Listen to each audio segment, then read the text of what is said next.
Good morning, welcome to let's টকের নতুন এপিসোডে। আর আজকে আছি আমি অপরচুনিটি ক্যাফে বালিগঞ্জ ব্রাঞ্চে।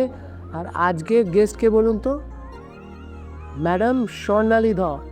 নমস্কার। কেমন আছেন? খুব ভালো। তো how was the experience of Durga সম্মান? দুর্গা সম্মান সত্যি কথা বলতে কি খুব ডিফারেন্ট এক্সপিরিয়েন্স এবং মহিলাদের যে সম্মানটা আপনি জানান, যেভাবে আপনি সম্মানিত করেন এবং সবথেকে বড় কথা আপনার একটা ইমপেকেবল অ্যারেঞ্জমেন্ট আছে, যেটা আমাদের কাছে আমি যেটা দেখলাম যে সময়ে সময়ে ইনফরমেশন সময়ে সময়ে সব রেডি করা সমস্ত এবং প্রোগ্রামটা যেভাবে আপনি ফ্ললেসলি অর্গানাইজ করেন, তার জন্য আপনাকে একটা সাধুবাদ জানাতেই হয়। এবং যেরকম বিভিন্ন জায়গা থেকে বিভিন্ন দুর্গাদের এনে আপনি যেভাবে সম্মানিত করেন, এটা একটা খুব কমেন্ডেবল কাজ। এটা সবার পক্ষে করা সম্ভব না। সেই জন্যে আপনাকে এবং অরিজিৎ অফিসিয়ালের এন্টায়ার টিমকে আমার আন্তরিক ধন্যবাদ। আমার মনে হয় যে ধরুন আপনাদেরকে মানে দুর্গা সম্মান একটা প্ল্যাটফর্ম যেখানে নিয়ে এলাম, কিন্তু ইটসেলফ আপনারও একটা স্টোরি আছে, প্রত্যেক দুর্গার একটা গল্প আছে। রাইট। তো আজকে কিছুটা হলে এই দুর্গার গল্প বার করব। আমাকে অনেকবার বলেছেন যে কোয়েশ্চেন কী হবে, কী আলোচনা হতে পারে, কী অনেক কিছু বলেছেন।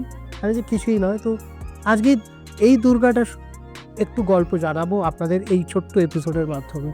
তো এখন আপনি কি করছেন, কোন অর্গানাইজেশনের সাথে কাজ করছেন, যদি একটু শেয়ার করেন। আমি বর্তমানে the Bengal Chamber of Commerce and ইন্ডাস্ট্রিতে আছি অ্যাজ ডেপুটি ডিরেক্টর। তো এই জার্নিটা এর আগে কোথায় ছিলেন? আমি প্রথম এর আগে ছিলাম, আমি দীর্ঘ 12.5 বছর আমি ভোডাফোনে ছিলাম। আমি ট্রেনিংয়ে ছিলাম মূলত। তারপরে আমি 2017-এ অ্যামবে এন্টারপ্রাইজেস ইন্ডিয়া লিমিটেডে জয়েন করি। আমি অ্যামবেতে ছিলাম এবং আমি 2020 সালে ঠিক কোভিডের আগেই আমি Bengal Chamber of Commerce and Industry join করি এবং তখন থেকে আমি Bengal Chamber of Commerce and ইন্ডাস্ট্রিতেই আছি। একদিকে একটা কর্পোরেট লাইফ আর একদিকে একটা ফ্যামিলি লাইফ, তো এই দুর্গা দুটোকে কিভাবে ব্যালেন্স করে? আমার সর্বক্ষেত্রে আমার একটা কথা ভীষণ আমি মেনে চলি, যেটা আমার বাবা বলতেন, 24 ঘন্টায় দিনরাত, খেতে সময় পেলে, শুতে সময় পেলে, গান করতেও সময় পাবে। এটা ছিল গানের দিক, কারণ আমি গান করি। সেইটাকেই মাথায় রেখে আমি কাজ এবং আমার সংসার দুটোকেই আমি সমানভাবে সামলাতে চেষ্টা করি। এবং তাতে যেটা আমি দুর্গা সম্মানেও বলেছিলাম যে প্রত্যেক দুর্গার সফলতার পেছনে তার নিজের কন্ট্রিবিউশন যেমন থাকে, তার সাথে একটা সাপোর্ট সিস্টেম কাজ করে। আমার ক্ষেত্রে সেই সাপোর্ট সিস্টেমটা খুব স্ট্রং এবং যে সাপোর্ট সিস্টেমের জন্য আমি এত বছর কোনো ব্রেক ছাড়া চাকরি করেছি। আমার ছেলের বয়স এখন 18 বছর। তো ও যখন হয় তারপরেও আমার কোনো ক্যারিয়ার ব্রেক নিতে হয়নি। তার মূলত কারণ দুটো। এক, আমার ফ্যামিলি সাপোর্ট সিস্টেম, আমার শাশুড়ি মায়ের অদম্য সাপোর্ট, আমার হাজব্যান্ডের অদম্য সাপোর্ট, এখন ছেলের অদম্য সাপোর্ট, সেও এখন বড়। এই সাপোর্ট সিস্টেমটা নিয়েই আমি অফিস করেছি, কারণ তখন আমাকে আমার ছেলে ছোট ভাবতে হতো না বাড়ির সাপোর্টের জন্য। শাশুড়ি মায়ের সবসময় আমার ছেলেকে উনিই খেয়াল রাখতেন, যার জন্য আমায় ভাবতে হতো না যে আমাকে বাড়ি তাড়াতাড়ি গিয়ে ছেলেকে দেখতে হবে বা কিছু। এখন যখন ছেলে বড় হয়ে গেছে, এখন ওকে সেইভাবে দেখতে হয় না, তবে ওর পড়াশুনোটা আমি দেখি এবং সেইখানে সাপোর্ট আসে আমার অর্গানাইজেশনে, চেম্বারের, যেখানে চেম্বারও আমাকে যথেষ্ট সাপোর্ট করে টু ব্যালেন্স দিস আউট, যাতে আমার ছেলেরও আমি ওকেও একটু দেখতে পারি, আমার সংসারও একটু দেখতে পারি এবং আমি তার সাথে সাথে আমার চাকরিটাও বজায় রাখতে পারি। আপনার একটা সাপোর্ট সিস্টেম ছিল, কিন্তু এখন প্রচুর ফ্যামিলিতে এখন অনেক দ্বন্দ্ব আছে, কম্পিটিশন আছে, সাকসেস হচ্ছে না, ডাউনফল হচ্ছে। সেই সব দুর্গাদের জন্য আপনার কী সাজেশন থাকবে? দেখুন, প্রথম কথা হচ্ছে যে দুর্গাদের জন্য এটাই সাজেশন থাকবে এবং তার আগে আমার ফ্যামিলির জন্য সাজেশন থাকবে। যখন অ্যাডজাস্টমেন্ট কিন্তু দুপক্ষেই করতে হয়। ধরুন আমি বিয়ে করে যখন এসছি, একটা শ্বশুরবাড়ি এসছি, অবভিয়াসলি আমি যেরকম বিয়ের আগে ছিলাম সেরকম অ্যাটমসফিয়ার হয়তো হবে না, কিছু চেঞ্জেস হবে, কিছু অ্যাডজাস্টমেন্ট আমাকে করতে হবে, কিছু অ্যাডজাস্টমেন্ট তাদেরকে করতে হবে। আমাদের যেমন ধরুন একজন স্বামী যদি তার স্ত্রীকে সাপোর্ট করে, দেখুন ইন টাইমস অফ নিড, এখনকার দিনে চাকরির কিন্তু কেউ গ্যারান্টি দিতে পারে না যে তার চাকরি থাকবে বা সে ভালো পজিশনে চিরজীবন থাকবে। প্রচুর লে অফস হয় এবং হাজব্যান্ড ওয়াইফ যদি সাইমেন্টেনিয়াসলি চাকরি করে, ভগবান না করুন যদি হাজব্যান্ডের কখনো চাকরি চলে যায়, ওয়াইফ কিন্তু সেই সাপোর্টটা করতে পারবেন এবং যদি ধরুন উনি মনে করেন যে যদি কোনো দিন চাকরি যায় তখন আমার ওয়াইফ করবেন, তিনি তখন ক্যারিয়ার প্রথম কথা শুরু করতে পারবেন কি পারবেন না। দ্বিতীয় কথা, শুরু করলেও তখন যে তিনি হাই স্যালারির চাকরি পাবেন তার কোনো মানে নেই। আমাদের কিন্তু ভাবতে হবে যে এখনকার দিনে যে স্বামী সংসার দের জন্য টাকা আনবে এবং স্ত্রী সংসার চালাবে, এই এই বাড়ির খেয়াল রাখবে, এদিন কিন্তু নেই। এখন দুজন দুজনের সাপোর্ট, দুজন দুজনের পরিপূরক, এই জিনিসটা খুব ইম্পর্টেন্ট। আমার ক্ষেত্রে যেটা, আমি সত্যিই লাকি, কারণ আমার শাশুড়ি মা আমায় বলেছিলেন তুই চাকরি কর, আমি বাড়ি সামলে নেবো। আমার ছেলেকে উনি সামলেছেন, আমার বাড়িও উনি সামলেছেন। আজকে তিনি খুবই অসুস্থ। এবং আমার স্বামীর ক্ষেত্রে যেটা হয়ে থাকে, আমার হাজব্যান্ডের ক্ষেত্রে, ও যেটা করে থাকেন সেটা হচ্ছে আমার কোনো সাফল্যে ও আমার থেকেও বেশি খুশি। এই জায়গায় যদি আপনি থাকতে পারেন উইদাউট বিইং ইনসিকিউরড, কারণ আলটিমেটলি তো এটা আপনার ফ্যামিলিরই গ্লোরি। তার তার সাফল্যে, স্বামীর সাফল্যে স্ত্রীর আনন্দ, স্ত্রীর সাফল্যে স্বামীর আনন্দ। সেই ক্ষেত্রে না সংসারটাকে না খুব গুছিয়ে নেওয়া যায়। এবং আজকালকার দিনে যা এক্সপেন্সেস, যত টাকা পয়সা একটা বাচ্চা বড় করতে, তাকে কলেজে পড়াতে, তাকে বড় করতে, তার হায়ার স্টাডিজ, সকলের স্বপ্ন থাকে বাচ্চাকে হয়তো বাইরে পাঠাবেন, বিদেশে পাঠাবেন। এটা না এখন আর সিঙ্গেল একজন ইন্ডিভিজুয়াল চাকরি করলে সব দিকটা বজায় রাখা খুব ডিফিকাল্ট। তাই যারা শ্বশুরবাড়ির লোকজনকেও বুঝতে হবে যে একজন মহিলা যখন তিনি বিয়ে করে আসছেন, সেও তো পড়াশুনো করেছে, তার পড়াশুনোটা যেন ওয়েস্ট না হয়, সেই সাপোর্টটা। দেখুন, এইটা একরকম টিম ওয়ার্কের কথা বলেন, এবং আপনি বিভিন্ন কর্পোরেট সেক্টরে একটা করে পোস্ট হোল্ড করেছেন, এবং কর্পোরেট জগতে তার জগৎটা একটু অন্যরকম হয়, অনেক রকম আপস ডাউনস, লড়াই, কম্পিটিশন, চ্যালেঞ্জেস থাকে। এটা ব্যালেন্স করারও একটা এই সংসারের এই পজিটিভ ডেসটা কি সেটা রিফ্লেক্ট করেছে আপনার কর্পোরেট সেক্টরে? নিশ্চয়ই করেছে। তার কারণ কি বলুন তো, মানসিক শান্তি না থাকলে আপনি কাজের জগতে গিয়ে তো শান্তি পাবেন না। আপনার যদি সবসময় মনে হতে থাকে আমার বাড়িতে কি হলো, আমার ছেলে পড়াশোনা করলো কিনা, ও খেতে পেলো কিনা, স্কুল থেকে এসে কেউ ওকে দেখলো কিনা, যদি সবসময় ব্যাক অফ দ্য মাইন্ড এটা চলে, তাহলে তো আপনি আপনার 100% কাজের জগতে দিতে পারছেন না। এবং সেই জায়গা থেকে আমি যখন দুটো বড় বড় কর্পোরেটে চাকরি করেছি, আমাকে কোনোদিনই বাড়ির কথা ভাবতে হয়নি। আর আমার চেম্বারে আসার পরে যেটা আমি সবসময় বলি, চেম্বার সেই স্পেসটা দেয়, চেম্বার সেই বিশ্বাসটা রাখে। সেই বিশ্বাসটা এটাই যে আমি ঠিকই আমার কাজটা করব। মানে এটা আর একটা পরিবার, আপনার এক্সটেন্ডেড পরিবার। আমি বলি chamber has given me the wings to fly. Chamber আমাকে সেই সুযোগগুলো দেয় বলেই আজ আমি অফিসের দিনে এখানে বসে পডকাস্ট করতে পারছি। তাতে কোনো আপত্তি নেই। আমি নিশ্চয়ই মেনশন করব আমাদের director general mister Shubhadeep Ghosh, ওনার কথা। ওনার সঙ্গে আমি যতবারই ইন্টারঅ্যাক্ট করি, উনি আমার রিপোর্টিং বস, উনি আমাদের the senior most in the organisation. ওনাকে আমি যখনই বলেছি, ধরুন আমি দুর্গা সম্মান আপনি মেল করলাম, আপনি বললেন করলাম, পারমিশনটা পেলাম, বা যখনই আমি এইটার জন্য বললাম, আমি কোনোদিনও ওনার থেকে না শুনি। এটা তো ওনাদের উইংয়েও একটা কালারফুল ফ্ল্যাগ আপনি অ্যাড করছেন, যে ওনাদের কখনো কোনো আপত্তি থাকে না। আমি যদি আজকে বলি যে আজকে আমি এটা শ্যুট আছে, আমি যাচ্ছি, আমাকে তো একটু আগে বেরোতেই হবে অফিস থেকে, তাতে কোনো অসুবিধা নেই। আমার যদি কখনো মনে হয় আমার বাড়িতে কোনো অসুবিধা আছে, কোনো হোম ফ্রন্টে অসুবিধা আছে, যার জন্য আমি অফিসের থেকে কাজ করতে পারছি না, তাতেও ওনারা কখনো আপত্তি করেন না। ওনাদের যেটা ওনারা বিশ্বাস করেন হচ্ছে ফ্রিডম, এবং সেই ফ্রিডমে থেকে আমি আমার কাজটা করছি, পুরো কাজটা শেষ করছি। এই ফ্রিডমটাই এখন প্রচুর, মানে মহিলাদের ক্ষেত্রেও বলবো, এবং আমি বলবো পুরুষদের ক্ষেত্রেও বলবো, কেন দুটো সংসারের ক্ষেত্রে দুটো ব্যালেন্স টিম। তো কখনো দেখা যায় কোনো সংসারে পুরুষরা মহিলাদের গালাগাল দিচ্ছে, আইদার ওকে গালাগাল, এই যে হানাহানিটা চলছে, এইটার থেকে বেরোনোর ওয়ে আউটটা কি? প্রথম কথা হচ্ছে ইনসিকিউরড ফিল না করা। আপনি যদি কনফিডেন্ট হন, তাহলে তো আপনি ইনসিকিউরড হবেন না। আমি যদি জানি যে আমি যেটুকু কাজ করছি, সেটা সংসারের ক্ষেত্রেই হোক, আমার অফিসের ক্ষেত্রেই হোক, আমি 100% কনফিডেন্ট যে আমি সেটা ঠিক করে করছি, আমার সমস্ত দিয়ে করছি, তাহলে আপনি ইনসিকিউরড হবেন না। বা আমার যে কোয়ালিটিস বা আমার যে গুণাগুণ আছে, সেই গুণগুলো যদি আমি জানি যে হ্যাঁ ঠিক আছে, আমি যা জানি সেটুকু ঠিক আছে, আমি তাই দিয়ে চালাতে পারছি, তাহলে আপনি ইনসিকিউরড হবেন না। ইনসিকিউরিটি তখনই আসবে যখন আপনি কম জানবেন, কিন্তু আপনি চেষ্টা করবেন দেখাতে যে আমি জানি।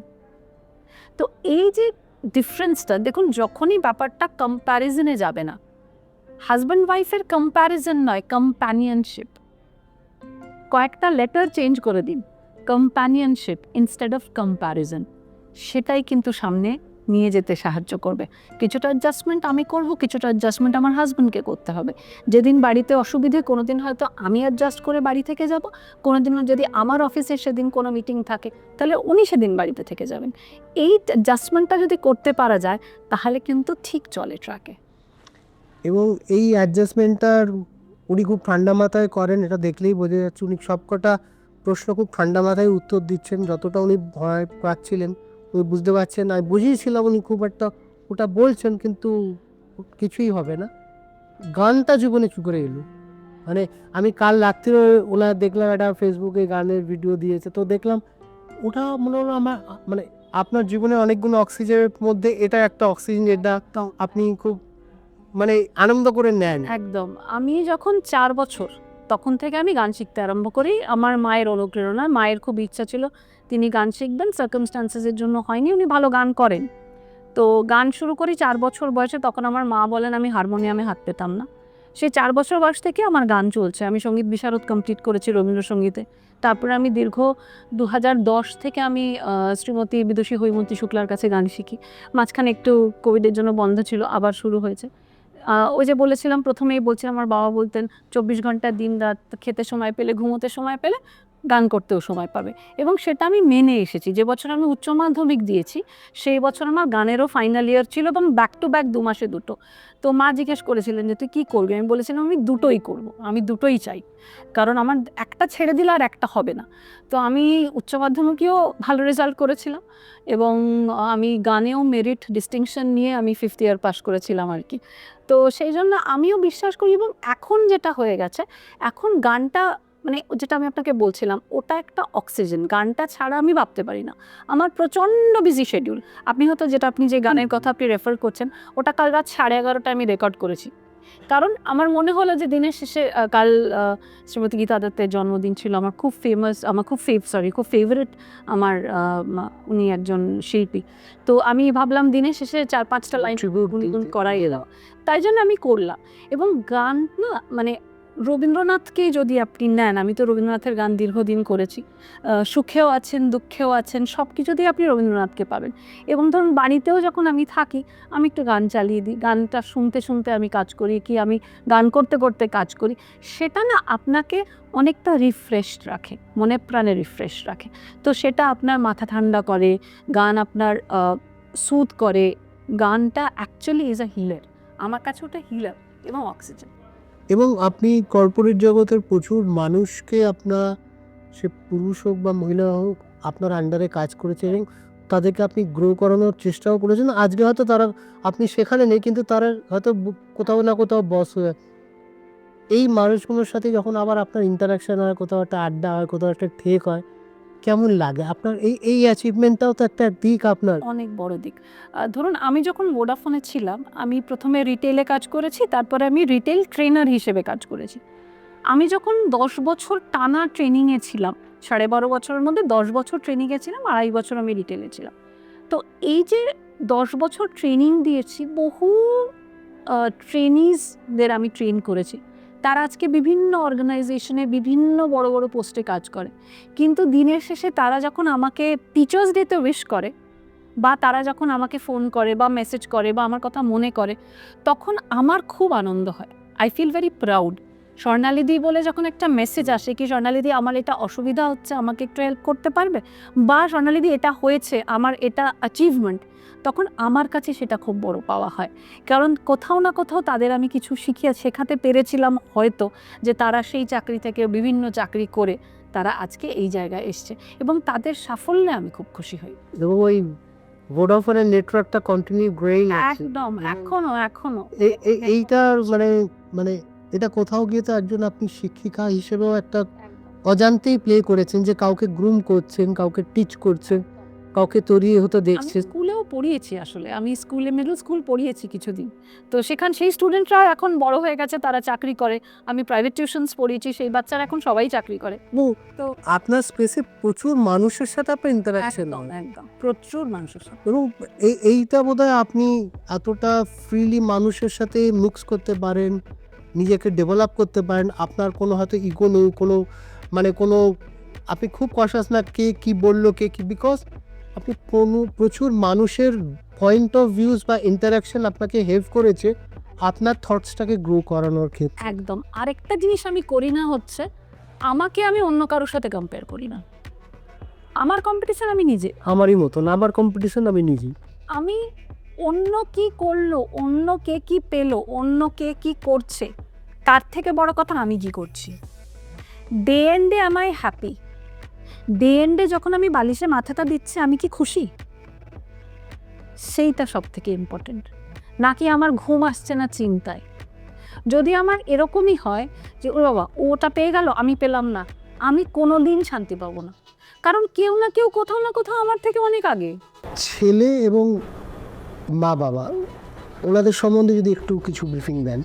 হ্যাঁ, আমি তো দেখুন ছোটবেলা থেকে যে ইন্সপিরেশন যেভাবে তৈরি হয় আমাদের বাড়িতে, আমার ঠাকুমার সময় থেকে দেখেছি। ঠাকুমা আগের দিনের মানুষ হলেও উনি কোনোদিন নাতি নাতনিতে বিভেদ করতেন না, ওনার কাছে নাতি নাতনি সমান। সিমিলারলি মা বাবার কাছেও তাই। মেয়ের আদর তো বাবার কাছে বেশি হয়ই সবসময়, যার জন্য বাবা আমার গান 4 বছর থেকে যে আমি গান শিখতে শুরু করেছি, আমার গান কোনোদিন বন্ধ হয়নি। বাবার বিজনেস ছিল, বিজনেস আপস অ্যান্ড ডাউনস এসছে গেছে, কিন্তু বাবা চিরকাল আমার গান যেন কোনোদিন বন্ধ না হয়, বাবার সেটা লক্ষ্য ছিল। এবং মায়ের উৎসাহ ছিল গানে। এবং এই যে আমি আজকে যে মানুষ, যেটুকু আমার কনফিডেন্স, যেটুকু আমার মধ্যে আপনারা পজিটিভিটি খুঁজে পান বা যেটা ইন্সপিরেশন অন্যদের জন্য হতে পারে, তাতে কিন্তু মা বাবার অবদান অনেকটা। কারণ আমাকে তৈরি করার পেছনে ছোটোবেলা থেকে বড় করার জন্য তিনি, এবং আমার বাবা কখনো আমায় না বলতেন না। হ্যাঁ, আমি যদি কিছু শিখতে চাইতাম, যেমন আমি ক্লাস 12 পাস করার পরে আমি বাবাকে বলেছিলাম আমি একটা ফরেন ল্যাঙ্গুয়েজ শিখতে চাই। বাবা বললেন শেখো, কী শিখবে? আমি ফ্রেঞ্চ। বাবা বললো শেখো। তিনি আমায় কখনো না বলেননি, আমি যা করতে চেয়েছি তিনি যাই। আমি যখন চাকরি করব বললাম বাবাকে, বাবা বললেন তুমি কি এখনই চাকরি করতে চাও? আমি বললাম হ্যাঁ, আমি একটু আর্ন করতে চাই। তার আগে আমি টিউশনস করে আর্ন করে বাবাকে সবসময় বলতাম যে আমি সাপোর্ট করছি তোমাকে। তো সেই হিসেবে খুবই ক্ষুদ্র সাপোর্ট, তাও কিন্তু তিনি সেটাতেও আমাকে এগিয়ে দিয়েছেন। তো আমি চাকরিটা অ্যাকচুয়ালি বিয়ের আগে থেকেই করতাম। আমি স্কুলে পড়িয়েছি, আমি একটা কর্পোরেটে কাজ করেছি, ছোটোখাটো একটা রিটেলে কাজ করতাম, কর্পোরেট বলাটা ভুল। তারপরে বিয়ের পরে আমার কর্পোরেট লাইফ, যেটা আমার হাজব্যান্ডের খুব উৎসাহে আমি শুরু করেছিলাম। তো এইটা হচ্ছে আমার আপব্রিঙ্গিংটা ছোটোবেলা থেকে যেভাবে আমাকে মোল্ড করে তৈরি করা হয়েছে, সেখানে আমার বাবা মায়ের অবদান অনেক বেশি। এবং আমার দাদা, সেও আমার গাইড। সে এখন বাবা নেই, তো ওই আমার এখন মাথার ছাতার মতো। আর ছেলের কথা বলতে গেলে, ছেলে হচ্ছে এখন আমার বন্ধু, খুব বড় ইন্সপিরেশন। তো আমার গান গাওয়া, আমার এই পডকাস্টের আমার থেকে উৎসাহ তার অনেক বেশি। সো আমার দুর্গা সম্মানেও তার প্রচণ্ড উৎসাহ ছিল যে মা একটা সম্মান পাচ্ছে। তো তার কাছে আমি কিছুটা রোল মডেল। তো তার মাঝে মাঝেই সে বলতে থাকে আমি তোমার মতো হতে চাই। আমি ওকে বলি তুমি আমার থেকেও বড় হও, আমি কিছু হয়তো সেরকম অ্যাচিভ করিনি, তুমি হয়তো আরও কিছু অ্যাচিভ করবে, কিন্তু এন্ড অফ দ্য ডে আগে মানুষটা ভালো হোক। এই পজিটিভ নোটেই আমরা এপিসোডটা শেষ করব, কেন এটা একটা ভাস্ট জার্নি, যেটা কন্টিনিউয়াস হতে থাকলে এটা শেষ হবে না। কিন্তু একটা খুব মেসেজ আপনাকে একটু কনভে করতে বলবো যে আপনার সাকসেস স্টোরিটা আপনি তৈরি করেছেন আপনার মতন, কিন্তু সমাজে প্রচুর দুর্গারা পাচ্ছে না, স্ট্রাগল করছে, চেষ্টা করছে, হয়তো সাকসেস হতে পারছে না, বাধা পাচ্ছে, ভেঙে পড়ছে, হারিয়ে যাচ্ছে। তাদের উদ্দেশ্যে কি মেসেজ দেবেন? তাদের উদ্দেশ্যে এটাই মেসেজ দেব, ধৈর্য ধরুন। আমার কিন্তু আপনি যে আজকে আমাকে এই পডকাস্টে দেখেছেন, বা আজকে যে আপনি আমাকে যোগ্য মনে করেছেন দুর্গা সম্মান দেবার, আমার পথটা যেমন family wise I was very happy and got a supportive family, আমার কিন্তু প্রফেশনালি অনেক স্ট্রাগল করতে হয়েছে। প্রফেশনালি যে সব কিছু অ্যাবসলিউটলি স্মুথ ছিল তা কিন্তু নয়, আমার নিজের প্রচুর আপস অ্যান্ড ডাউনস ছিল। সেইগুলোর সময় কিন্তু আমি ধৈর্য ধরেছি, আমি ধৈর্য হারাইনি, আর আমি হেরে যাইনি। আমার এই ধৈর্য ধরে থাকাটাই কিন্তু মূল। সব কিছু আসে ঠিক সময় আসে, এবং সময়ের জন্য অপেক্ষা। এবং ওই সময়টা এসেছিল বলেই আপনি দুর্গার সম্মান পেয়েছেন। এবং অন ক্যামেরা বলছি, আপনার অ্যাওয়ার্ডে কোনো রেকমেন্ডেড অ্যাওয়ার্ড নয় যে ওনাকে দিয়ে দিন। আমার এখানে কেউ পারে না, আমাকে কেউ করেও না। এটা ইনফ্যাক্ট আমি টাচুট বলবো যে আমাকে কেউ বলে না যে অরিজিৎ ওকে দিয়ে দাও, ওকে এইটা হয় না কারণ জানে আমি শুনবো না। আমি স্টাডি করি। আমার সামহাও মনে হয়েছিল যে আপনার স্টোরিটা বা আপনার নেচারটা, আপনি গান করেন, আমি কিন্তু আপনাকে ফেসবুকে স্টাডি করেছি, আপনি যেখানে আছেন আমি ফ্রেন্ড রিকোয়েস্ট পাঠিয়েছি এবং বিগত 1.5 বছর কি 2 বছর ধরে আপনাকে স্টাডি করেছি যে এই মানুষটাকে কি প্ল্যাটফর্মে আনা যায়। বিকজ আমার উদ্দেশ্য খালি ওই সার্টিফিকেট অ্যাওয়ার্ডটা না, আপনার মধ্যে যে পজিটিভ গুণটা আছে, পজিটিভ থটটা আছে, পজিটিভ মানুষটা আছে, সেটাকে মানুষের সামনে স্প্রেড আপ করা। আপনার এই এপিসোডটা দেখে যদি কোনো মানুষ, কোনো দুর্গা যদি জীবনে কামব্যাক করতে পারে, কোনো দুর্গা যদি একটা বাজে থটস নিচ্ছিল সেটা বন্ধ করে পজিটিভ থটসে যেতে পারবে, তো আমার এই দুর্গাকে এই প্ল্যাটফর্মে আনার সার্থকতাটা এইটাই। তো এটার জন্যই আপনাকে আনা, এটার জন্যই এই পডকাস্টে। এবং এটা শুধু পডকাস্ট, আগামী দিনে অনেক কিছুর মধ্যে আপনাকে ইনভলভ হতে হয়। বিকজ আপনাকে ঈশ্বর যে পজিটিভনেসটা দিয়েছে, যে গুণটা ভগবান আপনাকে দিয়েছে, সেটা আপনি একটু স্প্রেড করুন। যেটা টক শো, সেমিনার, নানা জিনিসের মাধ্যমে আমি স্প্রেড করার চেষ্টা করব। এটা কাউর না কাউর উপকারে আসবে। সে হয়তো আপনার কাছে পৌঁছতে পারছে না বা আমার কাছে আসতে পারছে না, হয়তো সে শুনতে পেলো বা দেখতে পেলো। সে যদি এইটাকে ফলো করে, সে যদি এই থটসটাকে চেঞ্জ করে, সে যে পথে যাচ্ছে সেটাকে পরিবর্তন করে। Thank you so much. Thank you. তো আজকে এপিসোডটা শেষ করলাম। অরিজিৎ অফিসিয়াল ইউটিউব চ্যানেলটা সাবস্ক্রাইব করুন, ভালো কিছুর সঙ্গে থাকুন। আর নেক্সট এপিসোডে নেক্সট গেস্টের সাথে কে নেক্সট গেস্ট হয় দেখতে ভুলবেন না।